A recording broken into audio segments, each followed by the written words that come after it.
Welcome to the PrePost film review. Year in review. Thanks, John. I'm John. Oh, you are John, and I'm Matt. Yep. This is our annual episode where we're kind of going to go back through 2016 and have a quick chat about our favourite films and the best films. So the way we're going to do it is first we're going to predict each other's films, and then we will reveal what our actual choices were. So the categories are going to be the best film of the year. So that's the film, not necessarily our favourite film, but the film that we think was most successfully executed, I guess, in terms of filmmaking and just filmically in general, even if we didn't love it as much as perhaps a film that was a bit more flawed. Then we have our favourite film, which is exactly that, the film we love the most, even if it perhaps wasn't the best film of the year. And then, given that we talk about trailers on the podcast, we're going to do what we consider the best trailer of the year and the worst trailer of the year. And then perhaps just have a bit of a recap of anything we didn't get to talk about that we think is worth mentioning. So do you want to kick it off, John? Do you want to have a guess what my pick for best film of 2016 could be? Yeah, I'd like to have a guess, and I'm going to. Best. I think, this is a bit tricky because I think in some ways your best and your favourite might be the same. Not that we probably going to do that on this podcast, but I think there is one film I have in mind that could fit into either category for you. So I'm going to say that you think the best film of 2016 is La La Land, because you really like that. But I think we've talked about other movies that perhaps sit more in your heart, but maybe not. See, this could go into either one. But anyway, that's my guess. That's my official guess, is La La Land. And when you announce the winner, Matt, it's tradition for us the winner, to have... Yeah. They're going to be thrilled of winning, your best film. Yeah, Matt's best film award. We'll send them an email with a little JPEG on it that has your face and it says congratulations. I'm gonna start the timer here, because what we normally do is you have a minute to sort of gush, and then we move on. Right. Okay. That's what we normally do, right? Yep. All right. So what do you think is the best film of 2016? What do I think of the best film? I think the best film of 2016 was 100% La La Land. Okay. You are bang on, but having said that, I think for the sake of the podcast, and because we just did a full episode gushing over La La Land, that I'll perhaps chat about a different film or something that would be up there with that. Oh, okay. As my pick for best film. Just because if we announce it now, that I think hands down the best film is La La Land. But if I disqualify that for now, my pick would be a film that we didn't talk about on the podcast, actually. And that is Anomalisa, the Charlie Kaufman stop-motion animated film. And I guess that's another sort of reason that I wanted to bring it up, is because we haven't had a chance to discuss it on the podcast. But I don't think you've seen it yet, so I don't want to go into anything too spoilery. But no, it is a tough film in many ways, and it's not necessarily a fun film. But I think it is another great example of film as a form being used to tell a story that couldn't exist in another medium, or at least not as well in another medium. And the way it uses images and voice and sound in combination in a really unique way to illustrate a very specific type of, not necessarily mental illness, but like psychological condition, is so unique and so powerful. I think it's just perfect. And on top of that, the stop motion form in general is something that is uniquely cinematic and something that I love. And the way that he is somehow able to make little stop motion puppets feel more human, and the interactions feel more humane at a time than most. There's the timer. The most real life. Oh, I can't turn it off. Oh, John.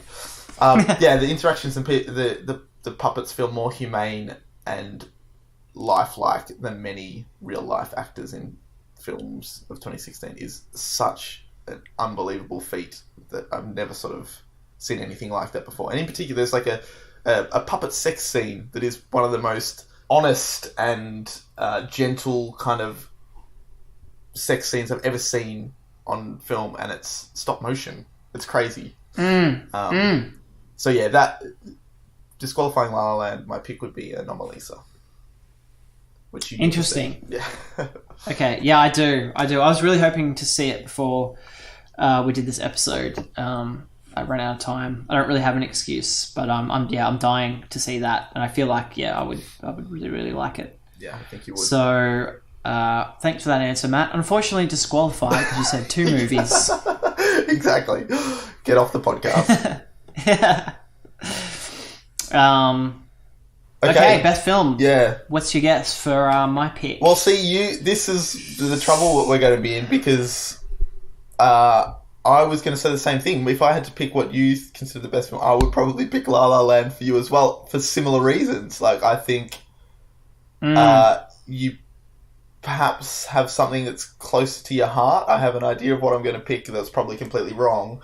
So, and given your reaction to La La Land last week when we did our bonus episode, I would think you're kind of on the same page as me. So I'm going to play it safe and boring and say you're going to pick La La Land as well. Okay. I think La La Land is sort of up there, very, very high for me. But in similar to you, I think I'm going to say something else. Cool. A movie that we talked about early this year that almost feels like it was so early in the year that I think it's been forgotten as a 2016 film, and it was released in Australia in 2016, but perhaps in 2015 in the States and maybe the UK. So it like straddled that line, sort of. But that is The Hateful Eight. Oh wow! Okay. Yeah, that is my best film of the year. I think it's La La Land. It's up there with La La Land for me because it has a similar, if not, extremely different the way it goes about it, but love for cinema and for filmmaking, as a lot of Tarantino stuff does. But this took it to a whole nother level for me, and a huge part of it, which we talked about on our episode, was the experience of seeing this film and the way it was like presented literally, with being on film, having an intermission, you get a program as you go in, if you happen to see that version of the film. And that just blew me away. I was so in love with just the experience of seeing this movie. That I think it probably mainly appealed to film buffs like us, but I'm hoping that it also introduced a few other casual goers into how it feels to be for a film to be special, and the experience of watching a film to be special and something that we should care about, rather than, I love sitting at home watching Netflix, but there's so much more to it than that. You know what I mean?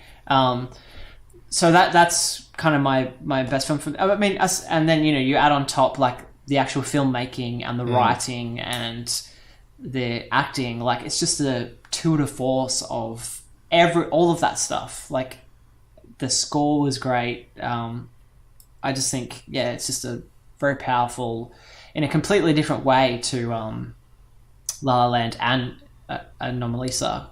This is obviously Hateful Eight's pulp. Like, there's not a lot more to it, but in terms of film and film history and filmmaking, it's way up there for me. So that's my pick. That's a great pick. I love that. I love that you're tying it back to the cinematic experience. I think that's such a key part of that film, and I love that we've both sort of swung that way in our own kind of ways, and it's about cinema and literal filmmaking, and there's no better example, I suppose, than Hateful Eight, given its 3-hour intermission 70mm get a program when you go in. Like, it's the ultimate so good. Film viewing experience. Yeah, that's great. Yeah. I love it. Very cool. Nice one. Well, so those are our picks for best film. Now we're going to move on to favourite film of 2016. We are. And as we described, that's sort of one that appeals maybe more to us personally, even if it has flaws or, whatever. It just spoke to us on some level. Mm-hmm. And we sort of, I guess, always try to make it different from the best film just to challenge ourselves as well. So we don't just have one movie take out every sort of thing. Yeah. Okay, so having said that, then my guess I think is going to be easy. Right, okay. Okay, but this is the other thing, man. This is the other thing. A movie like La La Land can be so good that it almost like doesn't fit into either category. Yeah, you know what I mean? Because there's other more specific kind of examples or something. So I'm tempted to say that again, because then you can talk more about it. But what I'm actually going to say is 10 Cloverfield Lane. Hey! Right. 2016. That's an interesting pick. And you're on the money in terms of La La Land, and I'm going to do the same thing I did in the first question and say the answer is La La Land, but again, I feel like I should use this as an opportunity to talk about something else. I just loved La La Land so ridiculously. It knocks everything out of both categories for me. I couldn't, if I was honest to myself, I couldn't choose anything else. Though, having said that, there is a little bit of a question, like what you said with Hateful Eight, in terms of where it lands in terms of release date, because technically it's a 2017 film here in the UK, so I wasn't unsure whether I should even use that to begin with, but, it came out last year in Australia, and we've talked about it on the podcast, so I'm just it's within our year. Exactly. It's within the PrePost year. Exactly. And I'll name that both best and favourite for me. But like I did last time, I think there's something else I want to bring up that was almost as good, or I loved a lot as well, and that would be not 10 Cloverfield Lane, though. That was definitely in consideration. That was my second choice. The one that I'm going to go for is Hunt for the Wilder People, which is something we haven't spoken about on the podcast either. And that, while not so flashy or cinematically sort of amazing, I guess, it just has such heart, and it's so much fun. And I can't think of another film that I had just was like grinning from ear to ear for basically the entire runtime of that film. And it manages to straddle this line of warm sentimentality and like quirky humor without sort of falling too heavily into either camp. And it's so heartwarming and fun and funny, and I don't know, I just loved it so much. And I guess Taika Waititi's writing as well. Like, I've always liked all the stuff that he's done, but I think this is by far the best thing. Also, I mean, even though having just said that it's not that great in terms of filmmaking, the end of that film, when it kind of busts out and they get into that car chase and it kind of becomes a bit bombastic and the 80s synth music sort of kicks in, I almost got like a little bit emotional in the cinema then, just be out of the like filmy joy of it. And I guess a little bit too is living in London and not being exposed to Australia, and I mean, it's a Kiwi film, but it feels very similar. There is a little bit of sort of homesickness there as well, I think, where it reminds me of what, especially given Australia's cinematic output isn't that great a lot of the time, or it's not allowed to sort of be anything more than small comedies or small dramas. This is a great example of a small film industry being able to produce something that feels big, not necessarily epic, but big, and it can punch, higher than its weight, and it can transcend any cultural boundaries and just, be a success all over the world, and it feels like it's part of a bigger cinema system, not necessarily a small Kiwi film, even though it has a sort of like Kiwi heart to it. I just loved it to death. So that would be my pick for favourite film of the year. Yeah, I think that's a great pick. It's a brilliant film, and the perfect pick for our category of favourite, because it's really, as you said, it's full of heart. and it's extremely charming. Like one of the most charming films I've seen in a very long time, and it's just perfect for that. It's such a sweet, funny movie. It's great. Yeah. Right. So now I've got to choose your favorite. Once again, John, you've stolen my thunder. I was going to pick 10 Cloverfield Lane for you, but okay, given that I'll try something different. The other film that I was tossing up between was Moana. Given how much we like that and your love for Disney, I'm going to choose Moana as your favourite film of the year. Okay. It's not Moana, so you're wrong. Jesus. No, Moana was in consideration, but actually, as I was looking over the year, Zootopia came out this year. Mm-hmm. That was sort of in the running briefly in my mind. And Wilder People was up there, and Arrival as well. Oh, Arrival! Actually. I forgot about that. Yeah, that was a brilliant film as well. But I think my personal favourite film was 10 Cloverfield Lane this year. I'm gonna have to give it to that one. Similar in a way to what I was saying with Hateful Eight, in that just the experience of watching that movie was incredible. It is totally a modern film, but it felt very classic in its technique. Very Hitchcockian and very suspenseful, and didn't rely on special effects until some very, few scenes towards the end. I was on the edge of my seat. I thought the performances were great. I think it was such a confident, brilliant sort of debut from Dan Trachtenberg, the director.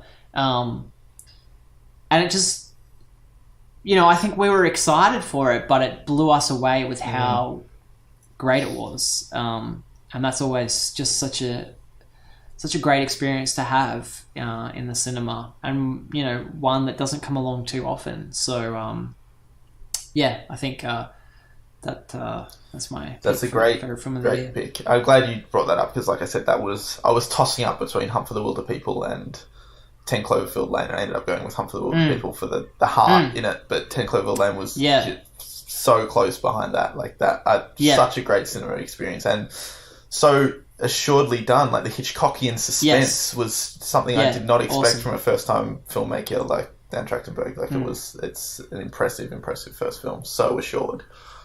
I can't wait to see whatever he does next. Yeah, me too. Okay, so we've got the big heavy hitters out of the way, Matt. Now we're going to the small little trailer boys that are waiting for us. That sounded weird. So we're going to start with best trailer. What you thought the best trailer of 2016 was. And we sort of, it could mean many things. Yeah, that's the kind of fun part. It's hard to define. The hard part about this section of the podcast, right? Because that's right. It really is very much open to interpretation. I mean, best trailer could mean the one that best represented the film, or it could mean, I think in previous podcasts we've sort of done the best at holding back certain aspects. Like I think Gone Girl was one of my favourite, or my vote for best trailer, because it sort of tricked me into thinking the film was something in a really fun, interesting way. I don't have anything that smart this year. I've sort of gone for just what I think the best trailer was in terms of how good it was constructed and how excited it made me. So this is probably a bit of a boring pick, but I would pick the teaser trailer for Rogue One as the best trailer of the year. Just because, I mean, it was quite unique in terms of the sound design and the way it was constructed, and it just completely turned me 180 on my views for that film. And I'm usually averse to watching trailers and try to avoid them, other than when we have to do it for the podcast, and would definitely try and avoid Star Wars trailers, but I just could not care less about Rogue One, and watched the trailer as soon as it was dropped online, and it completely changed my views on the film and made me super excited. I mean, as we know, the film didn't quite turn out to be what I hoped, but in terms of just trailer construction and excitement built from a trailer, my vote has to go to Rogue One. Just the end when that siren kicks in is great, bold trailer making, I think. So that's my pick. So what about you, John? What's your piss? What's your pick?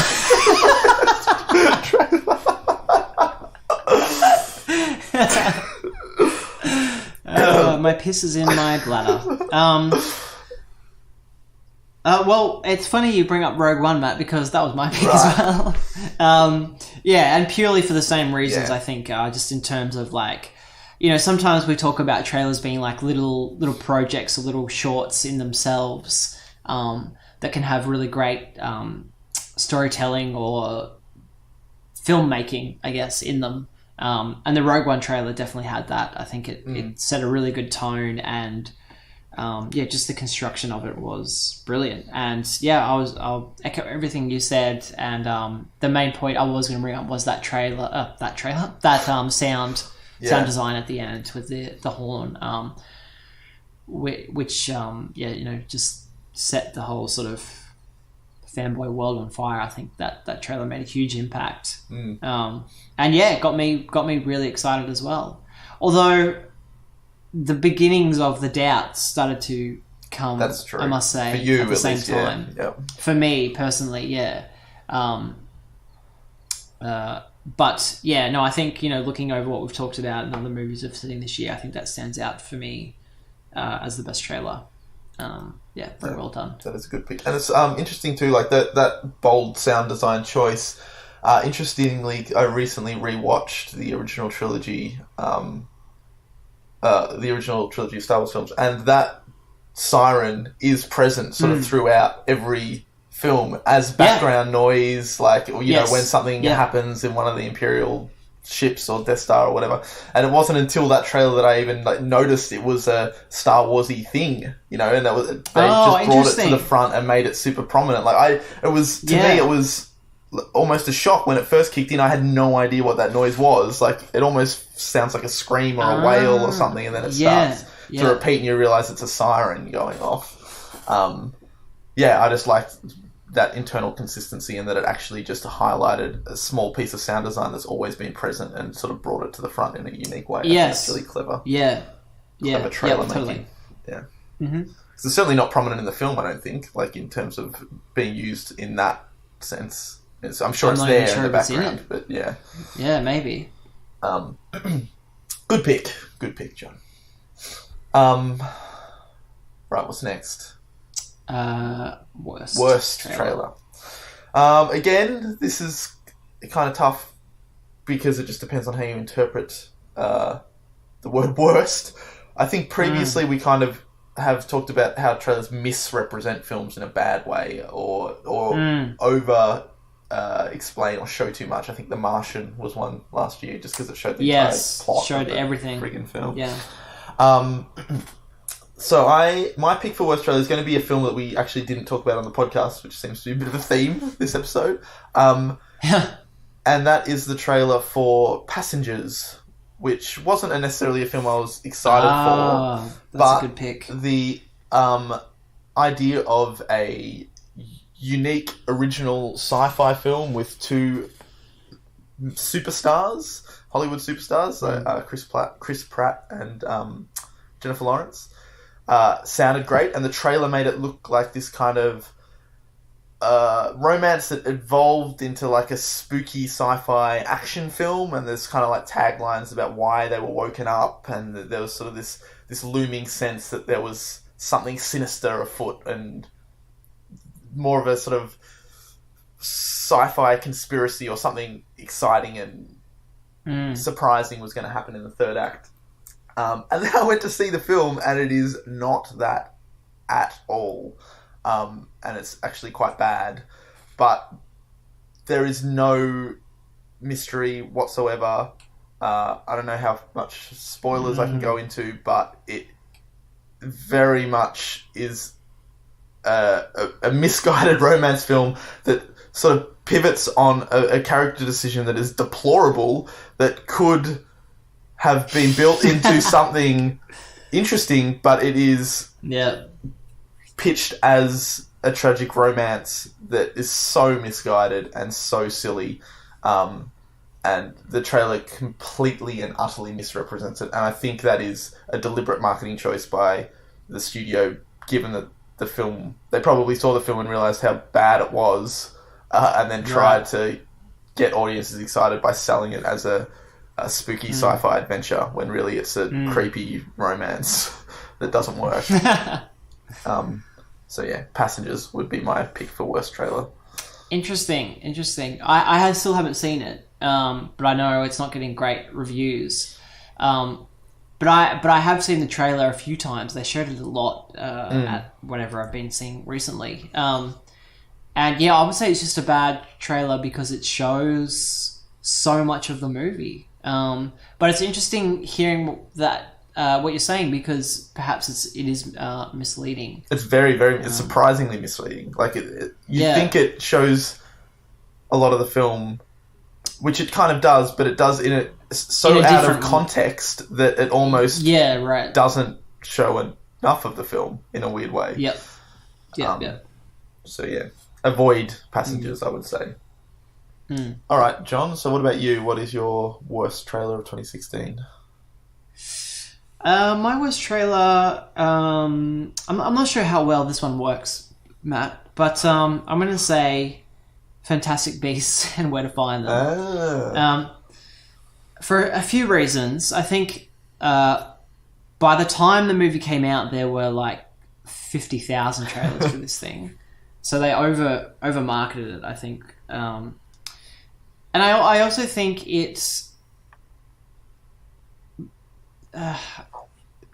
in some ways misrepresented the film, or at least framed it, I think, as another adventure similar to Harry Potter, perhaps, that was, we're going back to the wizarding world, and it's going to be a lighthearted, fun adventure. And they had some of the darker stuff in there as well. But I just think, we finally got the movie and it was just such a disappointment and really quite bad. And nothing... I think the thing that annoyed me mostly about the trailer was they had this sort of darker version of the Harry Potter theme playing over the top of it, which did suggest we're going back to a similar thing, maybe slightly darker, but, close enough. And, I just think in general, everything about that film was handled quite badly. And so, even though last year we talked about The Martian, and that's a more specific example of a bad trailer, and your example of Passengers, I think, as well. But this is more, I guess, of a general screw up of everything around the movie. So I think that's my vote. I mean, it's not as strong as some of our other contenders, but it's just not good. No, I think that's a great pick because it's sort of indicative of the industry as a whole and what is wrong with many of these big budget trailers in terms of just packing in as many hollow CGI spectacle shots as possible and over-explaining plot or under-explaining anything significant. Sort of you come out of that trailer confused with having seen a lot of buildings be destroyed, and like you said, misrepresenting the film in an attempt to kind of pull in Harry Potter audiences by promising something that it's not. It is the worst example of kind of corporate blockbuster marketing. I think that's a very, very good pick. Yeah. Well, thank you. And I think you were a lot more articulate in explaining it then, so good on you. Thanks. So perhaps we should just quickly go through some films that were close to making our favourite or best, sort of the films we haven't got to talk about so far. For me, you already mentioned 10 Cloverfield Lane. That's the most significant one. But the others that were really high up on my list were Everybody Wants Some, the Richard Linklater film. I really, really loved that. And that's probably the film that I've kind of most wanted to just hang out with those characters again. I just had such a great time with that film. Also, the documentary Tickled, which we talked about on the podcast, is very high up on my list. A couple that we haven't spoken about on the podcast, I would like to give a shout out to Midnight Special, the Jeff Nichols film, which I think got a little bit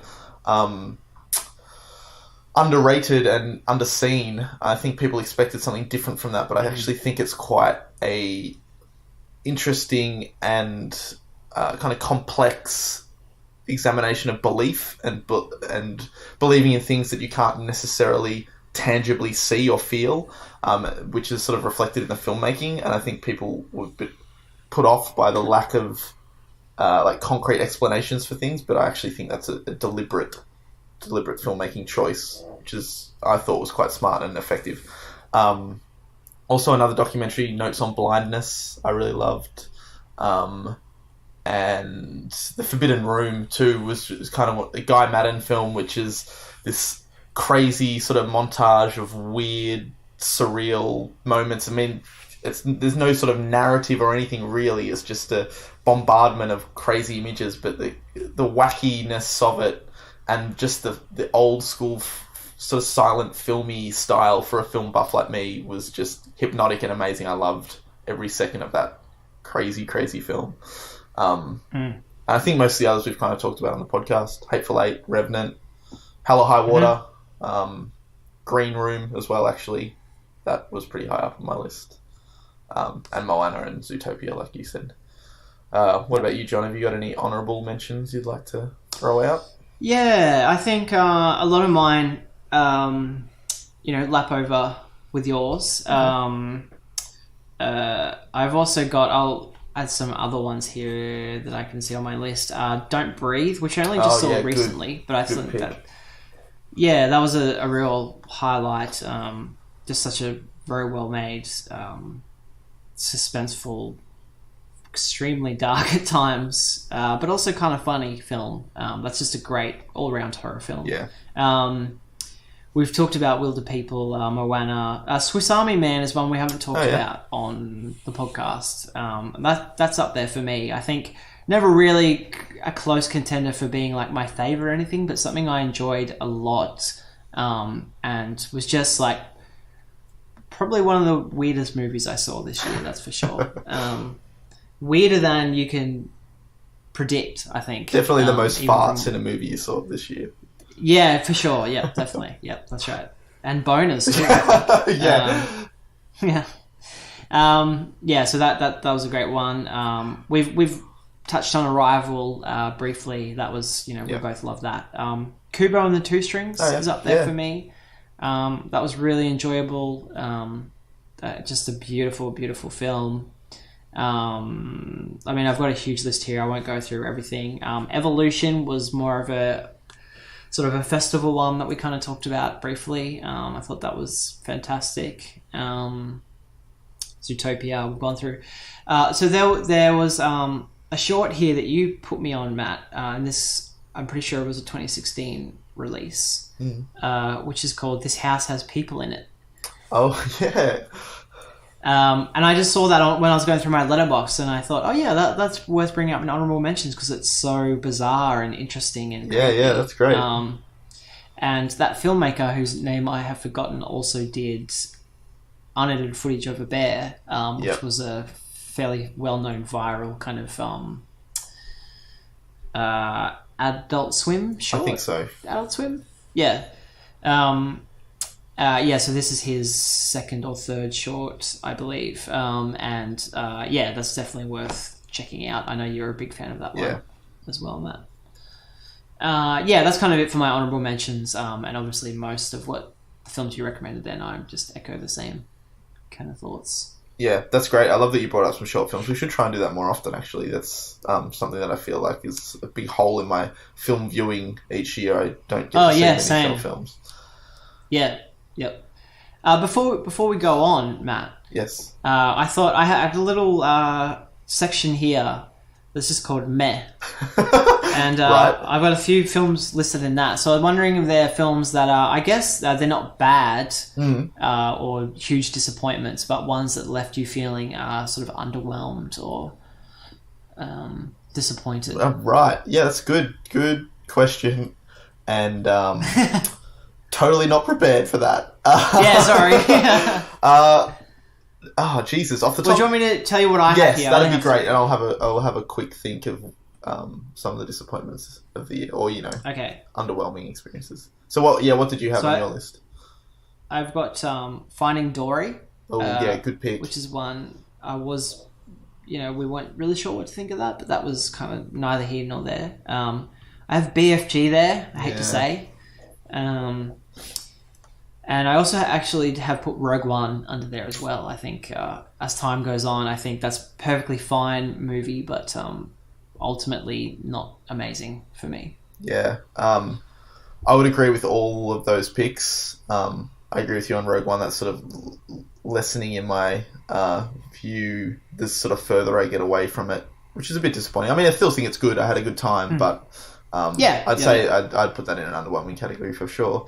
In terms of stuff that I was excited about, Knight of Cups, which I just watched recently, actually the most recent Terrence Malick film, was one of my most anticipated films, and I was pretty disappointed by that. Yeah. The other one that I would probably mention would be High Rise, which was the Ben Wheatley film, which is another one that I was super excited for, which I didn't hate as much as some people seem to, but I think it was a bit of a mess and pretty underwhelming overall, even if I think it does have some interesting ideas, though they're probably mostly all pulled from the source material more so than the filmmaking itself. But that was a pretty big disappointment for me. But other than that, I would just mirror the ones you said, John, I think. Okay, we're going to move on to the final little section of our year in review now, and we're just ditching 2016. See you later. Put it in the bin. Coming into 2017 now, and what we're sort of looking forward to and perhaps most anticipating, Matt. I guess let's almost ripped my headphones out then. I got so excited. Let's pick like one film. Yep. Just because there's obviously a big list we could go through, and perhaps very briefly we could go through that towards the end. But what would you say your most anticipated film of 2017 is? Sure. Well, I think there's kind of like one big film that we're both going to be pretty excited about, which is Episode 8. Just given that we're both big nerdy boys that love Star Wars. So perhaps if I just leave that aside and choose something a little bit more interesting, I would say hands down. Actually, having just said that, I think this is I'd probably rate this higher than Episode 8. So this is probably my most anticipated film of the year, easily, and my most anticipated film for a long time. And that is Edgar Wright's new film, Baby Driver, which comes out this year. I am a massive Edgar Wright fanboy. I've loved every single thing that he's done. And it's been quite a few years now, maybe 3 or 4 years, I think. I should probably look that up, since World's End, after he got booted off the Ant-Man film. So there's been a big break between films for him. And it's an original project. It's specifically an action film paired with music about a driver that, has a soundtrack to all his heists, which perfectly suits Edgar Wright's style. Like, he's always been a master at kind of melding music and visuals in really interesting, innovative ways. So this is kind of, everything points to this being awesome. And I absolutely can't wait. So that's easily my most anticipated of the year. I'm very, very excited for that. What about you, John? I think that's a great pick, Matt. So I'll say obviously Episode 8 is a big one, but we'll push that to the side. I think in terms of the big releases that we know are coming out, I'm going to say Dunkirk, the new Christopher Nolan film. I'm really excited for that. I think we've had 2 trailers now for that, which I've watched, and they look promising. But what I'm really excited is that he, obviously there's going to be some sprawling epic nature to this, which is sort of Christopher Nolan's thing now. But in a way, he's paring it back a little, and this is more of a human story, and this is based on a historical event, and we're getting away from sci-fi and superheroes and fantasy elements and things like that. And yeah, I'm excited to see what he can do in that setting. And I just love his style of filmmaking. So yeah, I'm always excited to see a new Christopher Nolan film. So I think that's the one for me. Yeah, that's a really, really great pick. I'm kind of a little bit cautiously optimistic, just as there's... I feel like I've had a little bit of World War II fatigue. Though having said that, there probably hasn't been one for a little while. So maybe it's time that someone makes a really great World War II film. But you're 100%. Anything that Nolan's involved in is super exciting. I can't wait to see what he does. I haven't actually seen any footage or any trailers yet, so I don't even know what to expect in terms of visuals. But just knowing that it's Nolan is, always super exciting. Yeah. Totally. Were there any others before we completely wrap up that you'd psyched for? Yeah, I think on a sort of popcorn level, I'm very curious about the new King Kong, Kong Skull Island film, which just looks really good. Like it looks like good cheesy fun. I think. So I'm sort of optimistic about that. Logan, the new Wolverine movie, definitely pumped for that. I'm curious about Trainspotting 2. Matt, we've both read the Dark Tower books, or most of them. So the new Dark Tower, the Dark Tower film comes out this year based on the Stephen King book. I'm curious, although not very optimistic, about Ridley Scott returning to the alien world. Morbidly curious, I guess, with that one. The new Scorsese film Silence, very pumped for that.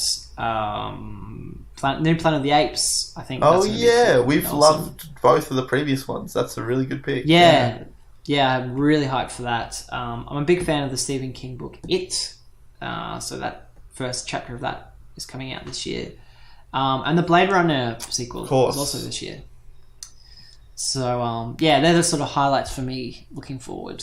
And I'm pretty sure your list will be quite overlapping with all of those. Yeah, I sort of can't really add much to that, I don't think. You've sort of hit all the big releases that I'm excited for as well. Some of the smaller ones I'm excited for. The Handmaiden, which I know has been released in the States and some other places. I don't know, is it out in Australia yet? I'm not sure. It doesn't come out here until sort of mid-year or April, I think, maybe.